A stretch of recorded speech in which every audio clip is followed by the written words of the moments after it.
എൻ്റെ കരിയാപ്പെല്ലാം പൂത്ത് നിൽക്കുന്നതുണ്ടോ?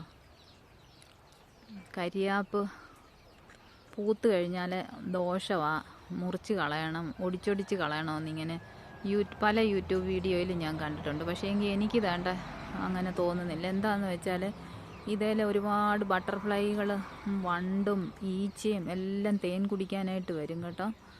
അതുങ്ങളുടെ ഒരു ആഹാരമല്ലേ, അത് നമ്മളെന്തിനാണ് നഷ്ടപ്പെടുത്തുന്നത്? അതിനകത്ത് എന്തോ ദോഷമെന്ന് എനിക്കറിയത്തില്ല. പക്ഷേ എങ്കിൽ ഇത് നിർത്തിയ ഗുണമുണ്ടെന്നറിയാം. ഒത്തിരി ജീവികൾക്ക് വേണ്ട ആഹാരമായത്. ഇത് കുറച്ച് വെയിലാകുമ്പോൾ ഉണ്ടല്ലോ ഒരുപാട് വരും. പക്ഷേ അന്നേരം ഈ വീഡിയോ എടുത്തു കഴിഞ്ഞാൽ എനിക്ക് പറ്റത്തില്ല ഇവിടെ നിന്ന് എടുക്കാൻ. കണ്ണിനകത്തോട്ട് വെട്ടമടിച്ചിട്ട് ഇത് കിട്ടുന്നുണ്ടോയെന്നൊന്നും അറിയത്തില്ല, ക്ലിയർ ആവത്തില്ല. അതിനാണ് ഞാൻ ഇപ്പോൾ എടുത്തത്.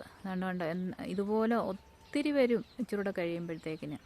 അപ്പോൾ ഇതുങ്ങളുടെ ആഹാരം മുടക്കിക്കൊണ്ട് എന്തോ ദോഷമൊന്നും പറഞ്ഞ് ഇത് നമ്മൾ ഒടിച്ച് കളയാൻ പറ്റുന്നത്. ഞാൻ ഒടിച്ച് കളയത്തില്ല. അങ്ങനെ ദോഷമൊന്നും ഉള്ളതായിട്ട് എനിക്ക് തോന്നിയിട്ടില്ല. ഇതിൻ്റെ അരി വീണ് ഒരുപാട് കിളിക്കുകയും ചെയ്യും, ഇഷ്ടംപോലെ തൈയും കിളിക്കും, ഒത്തിരി കുഞ്ഞുങ്ങൾക്ക് ആഹാരവുമാകും.